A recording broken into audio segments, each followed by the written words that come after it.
আজকের শিশুরাই হবে আগামীর স্মার্ট বাংলাদেশের কারিগর বললেন প্রধানমন্ত্রী। এসো বঙ্গবন্ধুকে জানি অ্যালবামের মোড়ক উন্মোচন। সরকারি চাকরিতে কোটা পদ্ধতি বাতিলের দাবিতে চলছে শিক্ষার্থীদের বিক্ষোভ। ঢাকা টাঙ্গাইল ও ঢাকা রাজশাহী মহাসড়ক অবরোধ। রূপগঞ্জে পুলিশের সাবেক মহাপরিদর্শক বেনজিরের বিলাসবহুল বাড়িতে অভিযান। সিলগালা করে তত্ত্বাবধানে নিল জেলা প্রশাসন। এবং দেশের বন্যা পরিস্থিতির আরও অবনতি। পানিবন্দী ৬ জেলায় কয়েক লাখ মানুষ। চরম ভোগান্তিতে বানভাসীরা।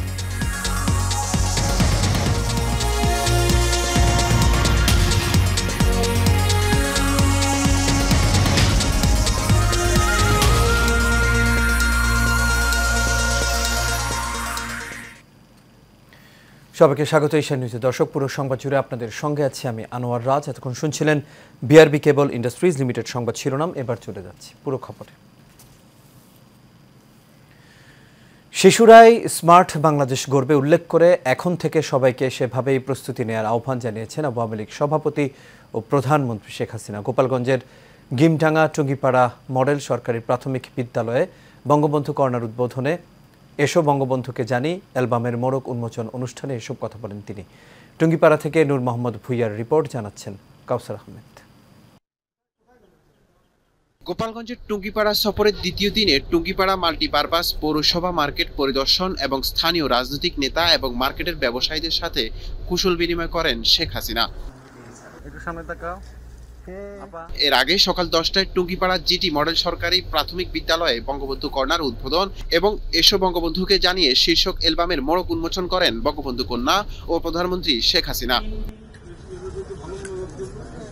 এ সময় প্রধানমন্ত্রী শেখ হাসিনা প্রাক প্রাথমিক শিক্ষার্থীদের সাথে কথা বলেন ও তাদের খোঁজ খবর নেন। এই স্কুলেই বঙ্গবন্ধু শেখ মুজিবুর রহমান ৪র্থ শ্রেণী পর্যন্ত পড়াশোনা করেছেন। এ সময় তিনি বলেন, ছোটদের সুন্দর জীবন নিশ্চিত করাই ছিল বঙ্গবন্ধুর লক্ষ্য। আজকের ছোট শিশুরাই হবে আগামী দিনের স্মার্ট বাংলাদেশের কারিগর। মানুষের জন্যই তিনি কাজ করতেন, নিজের জীবনের কোনো সুখ সুবিধা কিছু দেখেননি। শুধু একটাই ছিল, এদেশের মানুষকে কিভাবে এই দারিদ্র্যের হাত থেকে মুক্তি দেবেন, কিভাবে একটা উন্নত জীবন দেবেন এবং ছোট্ট শিশুরার জন্য একটা সুন্দর জীবন পায়, সেটাই ওনার জীবনের লক্ষ্য। তো আমি মনে করি আজকে যে উদ্যোগটা এখানে নেওয়া হয়েছে এবং এই যে যারা বিশেষ চাহিদা সম্পন্ন শিশু তাদের আঁকা ছবি দিয়ে অ্যালবাম করা বা যে ইতিহাসকে তুলে ধরা ছবির মাধ্যমে, ছবিতে আসলে কথা বলে এবং ইতিহাস জানার সুযোগ ছোট শিশুরা সুযোগ পাচ্ছে, সেটা করার জন্য আমি সত্যি আন্তরিক ধন্যবাদ জানাচ্ছি আমাদের এখানকার শিক্ষকরা এবং প্রশাসন থেকে শুরু করে যারা এই উদ্যোগের সঙ্গে একাত্ম ছিলেন, আমাদের জনপ্রতিনিধিরা, সবাইকে আমার আন্তরিক ধন্যবাদ জানাই এবং ছোট্ট সোনামণি, তোমাদের জন্য তো আশীর্বাদ রইল। ৭৫ পরবর্তীতে এদেশের ইতিহাস মুছে ফেলার চেষ্টা করেছে, এটাই দুর্ভাগ্য জানিয়ে সরকার প্রধান আরো বলেন, দেশের মানুষের জানা উচিত কিভাবে স্বাধীনতা এলো। তোমরা লেখাপড়া শিখে বড় হও, কারণ স্মার্ট বাংলাদেশ গড়ে তুলবো। সেই বাংলাদেশে তো তোমরাই হবে আসল স্মার্ট, যা দেশ চালাবে, তাই না? তোমাদের মাঝ থেকে হয়ে আসবে আমার তো প্রধানমন্ত্রী, মন্ত্রী, বড় বড় জায়গায় যাবে, গবেষণা করবে, বিজ্ঞানী হবে। আমরা একসময় চাঁদেও যাব, কোনো চিন্তা নাই। কাজে সবাইকে সেই এখন থেকে সেভাবে প্রস্তুতি নিতে হবে, পড়াশোনা করতে হবে। স্বাধীনতার পরের কাজগুলো সম্পর্কে সবাইকে জানার আহ্বান জানান বঙ্গবন্ধু কন্যা। আমি সেটাই বলি, আমার দোয়া আশীর্বাদ থাকবে।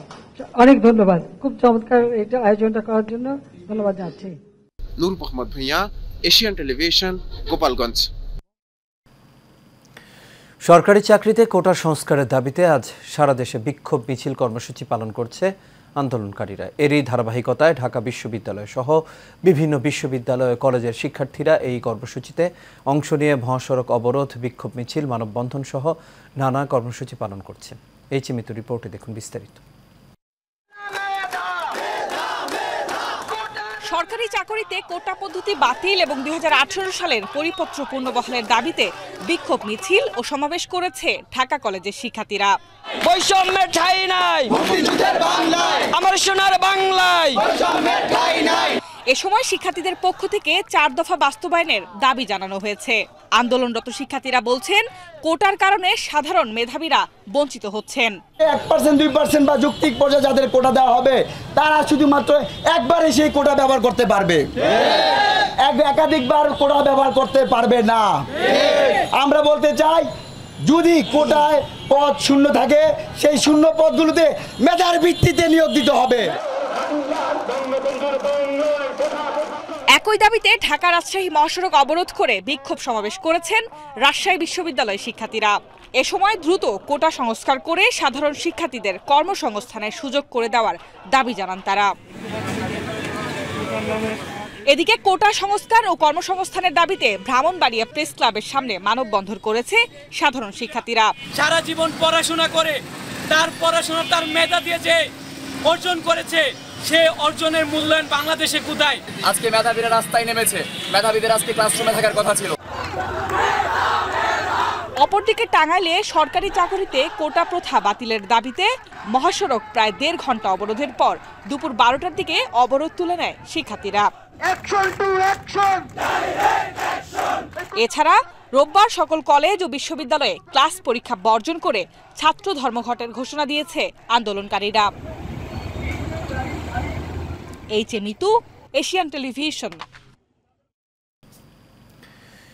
এদিকে বিএনপি ক্ষমতা গেলে মুক্তিযোদ্ধা ও প্রতিবন্ধীদের জন্য 10 থেকে 15% কোটা ছাড়া সকল কোটা বাতিল করা হবে বলে জানিয়েছেন দলের মহাসচিব মির্জা ফখরুল ইসলাম আলমগীর। সকালে গুলশানে বিএনপির চেয়ারপারসনের রাজনৈতিক কার্যালয়ে সংবাদ সম্মেলনে এই তথ্য দেন তিনি। এ সময় মির্জা ফখরুল বলেন, ছাত্রদের দাবির সাথে একমত বিএনপি। এ সময় তিনি অভিযোগ করেন, দেশকে মেধাশূন্য করতেই ছাত্রদের দাবিকে অগ্রাহ্য করে সরকার আদালতের ঘাড়ে বন্দুক রেখে ছাত্র সমাজের ন্যায্য আন্দোলনকে দমানোর অপচেষ্টায় লিপ্ত রয়েছে। এ সময় বিএনপির মহাসচিব আরও অভিযোগ করেন, শিক্ষকদের সর্বজনীন পেনশন স্কিম দেউলিয়া সরকারের দুর্নীতির আরও একটি পথ।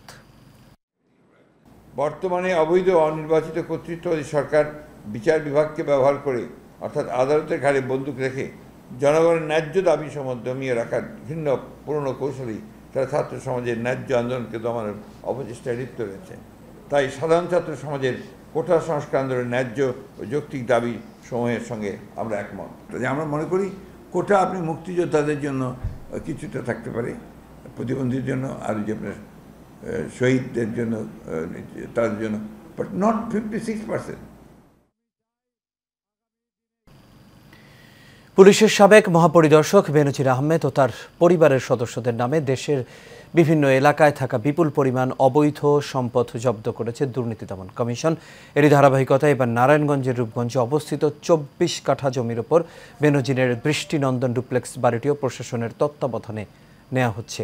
দুদক নারায়ণগঞ্জের সমন্বিত কার্যালয়ের উপপরিচালক মইনুল হাসান রশনি বলেন, রূপগঞ্জের আনন্দ হাউজিং সোসাইটি এলাকায় অবস্থিত ওই বাড়িতে আদালতের নির্দেশে সাইনবোর্ড টাঙিয়ে দেওয়া হয়েছে। একই সঙ্গে সিলগালা করে বাড়িটি প্রশাসনের তত্ত্বাবধানে নেওয়া হয়েছে। দুদকের আবেদনের পরিপ্রেক্ষিতে গত 12 জুন আদালত তৃতীয় দফায় বেনজিরের আরও বিপুল পরিমাণ সম্পদ জব্দ করেছেন। সেই তালিকায় এই বাংলোটিও রয়েছে। এরপর বাড়িটি দেখভালের জন্য জেলা প্রশাসককে রিসিভার নিয়োগ দেন আদালত। বাংলোটির মূল্য প্রায় 20 কোটি টাকা।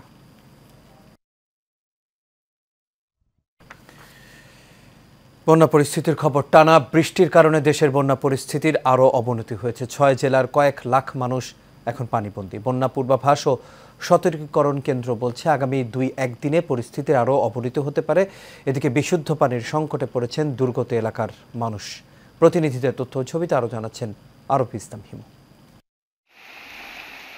কয়েকদিনের টানা ভারী বৃষ্টিপাত ও উজান থেকে নেমে আসা ঢলে নদ নদীর পানি বৃদ্ধি অব্যাহত রয়েছে।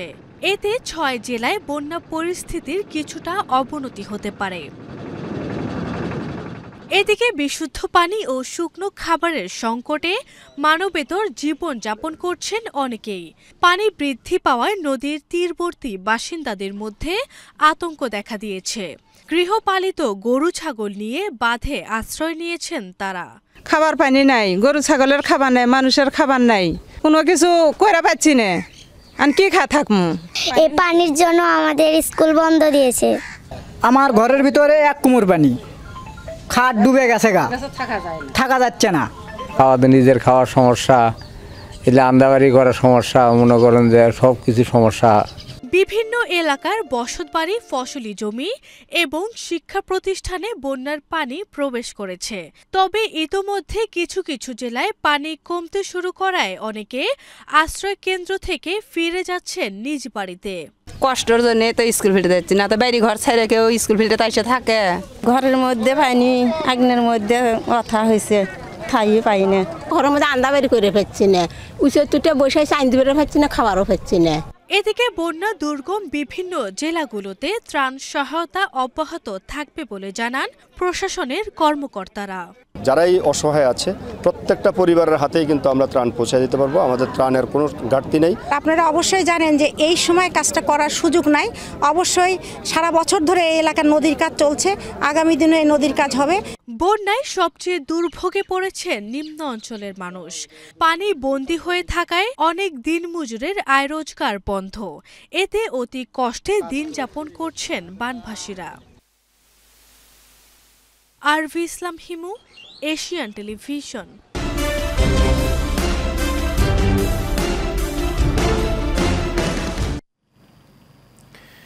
বাণিজ্য প্রতিমন্ত্রী আহসানুল ইসলাম টিটু বলেছেন, দেশের সকল জেলা ও উপজেলা হাসপাতাল এবং মেডিকেল কলেজ হাসপাতালগুলোতে জনগণের উন্নত চিকিৎসা সেবা নিশ্চিতের জন্য সরকার উদ্যোগী হয়েছে। হাসপাতালগুলোতে কি কি ত্রুটি আছে তা চিহ্নিত করা হচ্ছে। তিনি আজ টাঙ্গাইল জেলার স্বাস্থ্য সেবার মান উন্নয়নের লক্ষ্যে অনুষ্ঠিত মতবিনিময় সভায় প্রধান অতিথির বক্তব্যে এসব কথা বলেন। হাসপাতালগুলোতে কর্মরত চিকিৎসক, নার্স সহ সকলকে রোগীদের প্রতি আরও আন্তরিক হবার আহ্বানও জানান বাণিজ্য প্রতিমন্ত্রী। পরে বাণিজ্য প্রতিমন্ত্রী আহসানুল ইসলাম টিটু টাঙ্গাইল শেখ হাসিনা মেডিকেল কলেজ হাসপাতাল পরিচালনা পর্ষদের সভায় অংশ নেন। স্মার্ট দক্ষিণপাড়া বিনির্মাণে সকলের সহযোগিতা কামনা করেন নবগঠিত দক্ষিণপাড়া সোসাইটির সদস্য সচিব হাজী মোহাম্মদ আবু সাইম। রাজধানীর দক্ষিণখান এলাকায় নবগঠিত দক্ষিণপাড়া সোসাইটির আহ্বায়ক কমিটি ঘোষণা অনুষ্ঠানে তিনি এই কথা বলেন। এ সময় দক্ষিণপাড়া সোসাইটির আহ্বায়ক ইঞ্জিনিয়ার মোহাম্মদ লাহাবুর রহমান, সদস্য সচিব হাজী মোহাম্মদ আবু সাইম সহ ৩৩ সদস্য বিশিষ্ট পূর্ণাঙ্গ কমিটিকে এ সময় ফুল দিয়ে বরণ করে নেন অনুষ্ঠানের প্রধান অতিথি হজরত শাহ কবির রহমতুল্লাহ। এ সময় বাংলাদেশ বাউল সমিতির সভাপতি শাহ মোহাম্মদ পাগল মনির, যুগ্ম আহ্বায়ক প্রফেসর মোহাম্মদ আজিজুল হক সহ আর অনেকেই সেখানে উপস্থিত ছিলেন।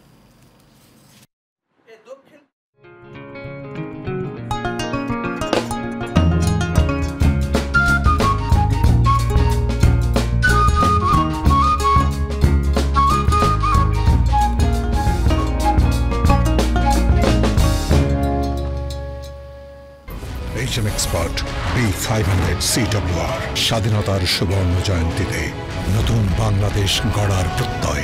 HM steel B500 CWR।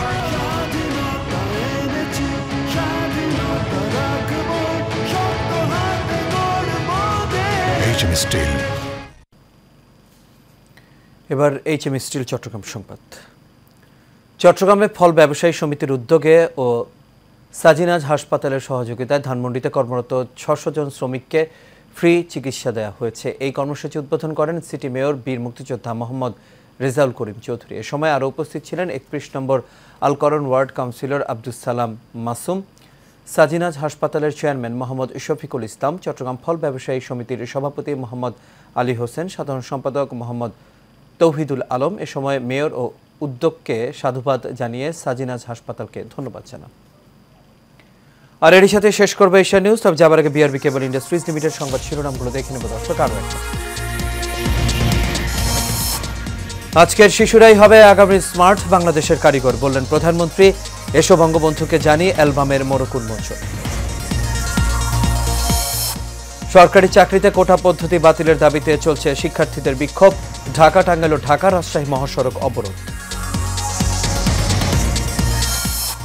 রূপগঞ্জে পুলিশের সাবেক মহাপরিদর্শক বেনজিরের বিলাসবহুল বাড়িতে অভিযান, সিলগালা করে তত্ত্বাবধানে নিল জেলা প্রশাসন। এবং দেশের বন্যা পরিস্থিতির আরও অবনতি, পানিবন্দী ৬ জেলায় কয়েক লাখ মানুষ, চরম ভোগান্তিতে বানভাসীরা।